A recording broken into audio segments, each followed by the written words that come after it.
Beginilah suasana banjir yang terjadi di Kelurahan Karya Bakti, Kecamatan Lubuk Linggau Timur 2, Kota Lubuk Linggau.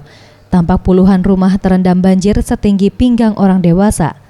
Meski banjir ini tidak sampai menelan korban jiwa, namun sebagian harta warga tidak terselamatkan akibat arus air yang terbilang deras saat intensitas hujan yang tinggi di malam hari.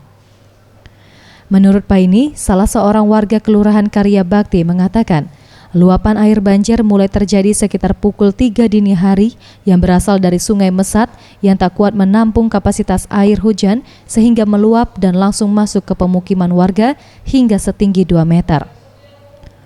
Meski bencana banjir ini terbilang cukup besar, tampak warga tetap bertahan di rumah dan menunggu sampai air kembali surut. Banyak yang tenggelam gitu ya. Pipi. Mau untuk pakaian dikit-dikit kan lah. Minta tolong kan kalau masalah kita nanggulangi banjir kan tidak mungkin kan. Paling-paling nanggulangi tanah.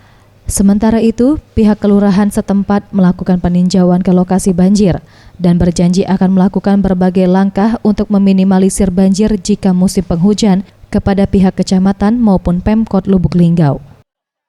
Kelurahan dengan bersama Pak RT selanjutnya untuk menghubungi pihak kecamatan untuk membuat laporan segera untuk segera ditangani oleh pihak dinas sosial dan pihak yang terkait. Yang jelas, Ferry Setiawan, Sriwijaya TV.